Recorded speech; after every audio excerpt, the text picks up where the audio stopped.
Hello friends, आपका फिर से स्वागत है हमारे YouTube channel JD Jharkhand news में। तो बता दें कि राज्यपाल द्रौपदी मुर्मू ने प्रभारी डीजीपी से दुमका गैंगरेप के आरोपियों को जल्द गिरफ्तार करने का निर्देश दिया।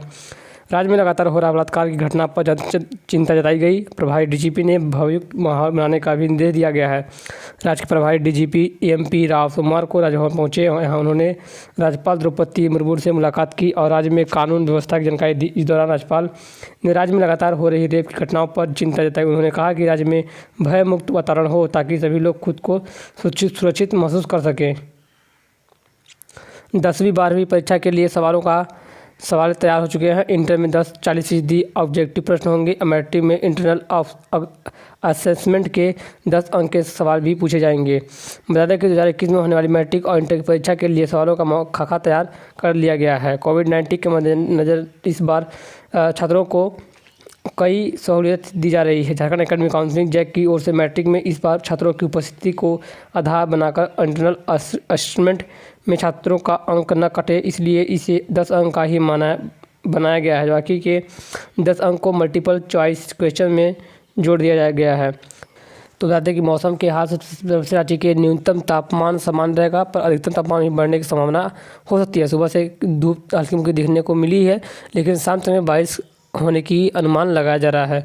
मौसम विज्ञान केंद्र रांची के मुताबिक सोमवार को रांची में हल्की बारिश का आसार है, लेकिन 2 दिन लगे बादल सोमवार को पूरी तरह छंट गया है और सुबह से ही रांची और धूप का आनंद ले रहे हैं। लेकिन बता दें कि मौसम विभाग के अभिषेक आनंद ने बताया कि सोमवार को रांची और आसपास के इलाके में हल्की बारिश की संभावना है। न्यूनतम तापमान समान रहेगा, पर अधिकतम तापमान में बढ़ोतरी की संभावना देखने को मिल सकती है।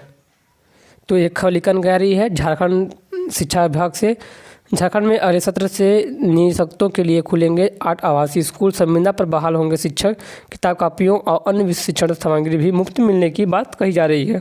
तो बता दें कि झारखंड बनने के 20 साल बाद अब अगले सत्र से निःशक्त बच्चों के लिए 8 आवासीय स्कूल खोले जाएंगे। इन बच्चों के रहने खाने की व्यवस्था निःशुल्क होगी। किताब कॉपियाँ और अन्य शिक्षण सामग्री भी मुफ्त मिलेगी। इन स्कूलों में फिलहाल संविदा पर 5-5 शिक्षकों की नियुक्ति होगी, जिनमें से एक प्रभारी प्रधानाध्यापक होंगे। इनकी नियुक्ति की प्रक्रिया शुरू हो चुकी है। अन्य कर्मचारी भी संविदा पर ही रखे जाएंगे। हॉस्टल के लिए आउटसोर्सिंग की व्यवस्था की जाएगी। अभियाची में नेत्रहीन और मूक बधिर बच्चों के लिए एक और दुमका में मूक बधिर बच्चों के लिए 1 स्कूल है। यह 3 स्कूल संयुक्त व्यवहार में ही खोले गए थे। बता दें कि किसानों ने आज दिल्ली बॉर्डर पर किसानों की भूख हड़ताल जारी है। सरकार का कहना है कि एमएसपी पर गुमराह हो रहे हैं किसान। नए कृषि कानून के खिलाफ किसानों के आंदोलन का आज 19वां दिन है। दिल्ली की सीमाओं पर भी किसान आज भूख हड़ताल पर बैठे हैं। इस बीच भारतीय किसान यूनियन हरियाणा के प्रेसिडेंट गुरनाम सिंह चंदूनी ने कहा है कि सरकार एमएसपी पर सभी को गुमराह कर रही है। एक तरफ भाजपा यह प्रचार कर रही है कि एमएसपी जारी रहेगी, उधर गृह मंत्री अमित शाह ने 8 सितंबर को हमारे साथ मीटिंग में कहा था कि सरकार सभी 23 फसलों को एमएसपी पर नहीं खरीद सकती, क्योंकि इस पर 17 लाख करोड़ रुपए खर्च होंगे। दूसरी तरफ गृह मंत्री अमित शाह और कृषि मंत्री नरेंद्र सिंह तोमर ने किसानों के मुद्दे पर आज फिर मीटिंग की जा रही है। वहीं एक खबर निकल के आ रही है रांची के युवाओं के लिए। अगर आप भी भारतीय सेना में नौकरी करना चाहते हैं तो आपके लिए एक बड़ी खबर निकल कर है।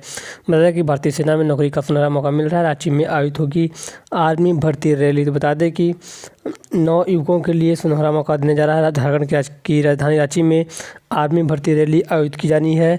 आप सेना में करियर बनाना चाहते हैं तो मौका आपके हाथ में है। खास मौका है जो कि 21 दिसंबर से 20 जनवरी तक रांची के महादेव मैदान में आर्मी भर्ती की रैली की आयोजित की जाएगी। आप युवा हैं तो भारतीय युवा सेना में नौकरी की तलाश में है और आपके लिए खास अवसर देखने को मिल सकता है। आप 21 दिसंबर से आर्मी भर्ती रैली में आयोजित की जानी है। आपकी भी अवसर की तलाश का फ़ायदा उठा सकते हैं। लद्दाख की नौकरी के साथ साथ भारतीय सेना के जरिए देश की सेवा का अरमान पूरा कर सकेंगे। इनकी आ रही है 2000 हो सकते हैं मैट्रिक और इंटर का परीक्षा केंद्र। झारखंड के एकेडमिक काउंसिल ने 2021 मैट्रिक इंटर परीक्षा की तैयारी शुरू कर दी है। परीक्षा केंद्र निर्धारण को लेकर के जल्द ही क्षेत्रीय शिक्षा निदेशक व जिला शिक्षा पदाधिकारियों की बैठक होगी।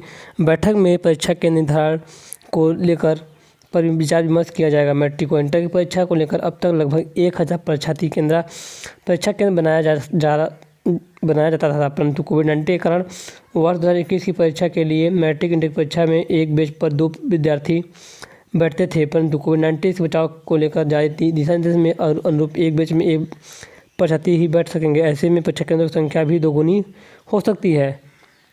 तो वहीं एक खबर जानकारी आ रही है, केंद्र सरकार ने दिया शिक्षा परियोजना को दिए 303 करोड़ रुपए। भारत सरकार ने शिक्षा परियोजना के वर्ष 2000 से लेकर 2021 के समग्र शिक्षा अभियान के लिए स्वीकृति राशि में 303 करोड़ रुपए आवंटित किया है। इसमें संबंधित पत्र केंद्रीय मानव संसाधन मंत्रालय द्वारा शिक्षा परियोजना को भेज दिया गया। राशि 20 दिसंबर के बाद झारखंड शिक्षा परियोजना को प्राप्त हो जाएगी।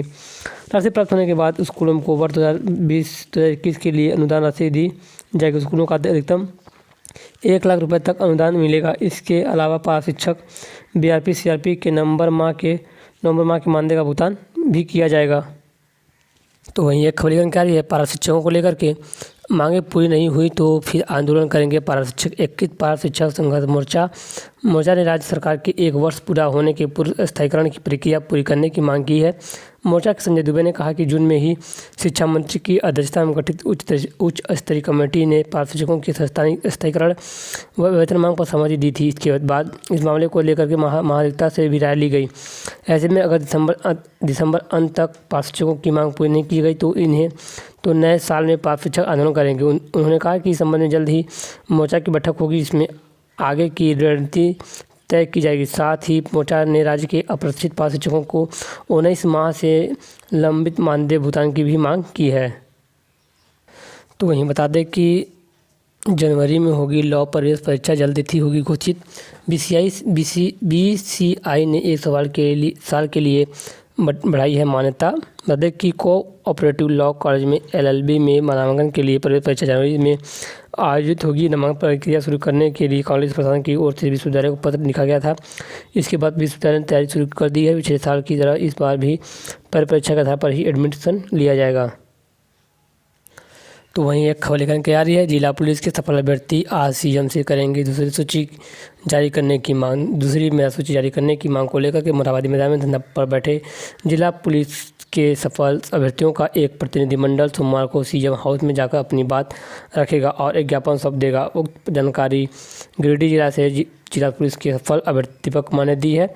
दीपक कुमार ने बताया कि रविवार को मजिस्ट्रेट धरना स्थल पर पहुंचे और उन लोगों से बातचीत कर बताया कि एक 5 सदस्यीय प्रतिनिधि को वे अपने साथ लेकर सोमवार को सीएम ऑफिस जाएंगे, जहां सफल अभ्यर्थियों का वे बात रख सकेंगे। बता दें कि पिछले 15 दिनों से धरना पर बैठे जिला पुलिस के सफल अभ्यर्थी दूसरी मेधा सूची जारी करने की मांग पर अड़े हुए हैं। अपनी मांग को लेकर धरना पर बैठे सफल अभ्यर्थियों में से 5 अभ्यर्थी पिछले 4 दिनों से भूख हड़ताल पर हैं। ऐसे में रविवार को 3 अभ्यर्थियों की स्थिति बहुत ही ज़्यादा खराब हो गई। मेडिकल की टीम उन्हें रिम्स ले जाने के लिए पहुंची, लेकिन सभी ने रिम्स जाने से साफ मना कर दिया। तो वही बता दें कि झारखंड चैम्बर चुनाव रद्द कर दिया गया है। 21 प्रत्याशी ने विरोध बने कार्यकारिणी सदस्य। 23 प्रत्याशियों की नाम वापसी के बाद बैठक में घोषणा की जाएगी। Federation of Jharkhand chamber of commerce and industry का चुनाव रद्द कर दिया गया है। 44 प्रत्याशियों में से 23 के चुनाव मैदान से हटने के बाद चुनाव पदाधिकारी पवन शर्मा और विष्णु बुधिया ने यह घोषणा की। रविवार देर शाम चैम्बर की बैठक में 23 प्रत्याशियों ने आवेदन देते हुए कहा कि कोरोना संक्रमण की स्थिति को देखते हुए उन्होंने चुनाव नहीं लड़ने का निर्णय लिया है।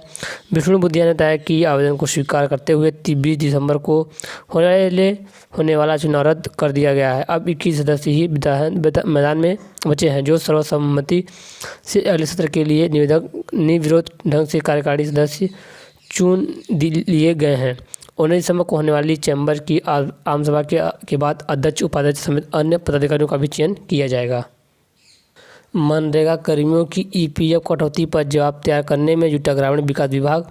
हड़ताल के बाद हुआ था समझौता। बता दें कि मनरेगा कर्मियों के वेतन से EPF राशि की कटौती और काम के दौरान हुई दुर्घटना में घायल होने या मृत्यु होने पर मनरेगा कर्मी के आश्रित को सामाजिक सुरक्षा के तहत सहायता देने के मामले में फंसे पेंच में सुलझाने का प्रयास किया जा रहा है। इस मामले में वित्त विभाग की आपत्तियों का ग्रामीण विकास की विभाग जवाब तैयार कर रहा है। जवाब तैयार होने के बाद फिर से सहमति के लिए वित्त विभाग को भेजा जाएगा। वित्त विभाग की सहमति के बाद कैबिनेट में भेजा जाएगा। मालूम होगा कि ग्रामीण विकास मंत्री अलमीरा आलम की अनुशंसा पर मुख्यमंत्री हेमंत सोरेन ने भी सहमति दे दी थी, लेकिन कार्मिक और वित्त विभाग ने आपत्ति जताते हुए सवाल खड़ा कर दिया था। तो दोस्तों ये थी कुछ आज की ताज़ा खबरें जो कि शाम के बुलेटिन समाचार के साथ आ रही थी। तो हमें उम्मीद है कि ये सब ऐसे खबर पाने के लिए हमारे चैनल को सब्सक्राइब ज़रूर करें और इस खबर को अधिक से अधिक लोगों के पास शेयर जरूर करें। तो फिर मिलते हैं नए खबरों के साथ, तब तक के लिए जय हिंद।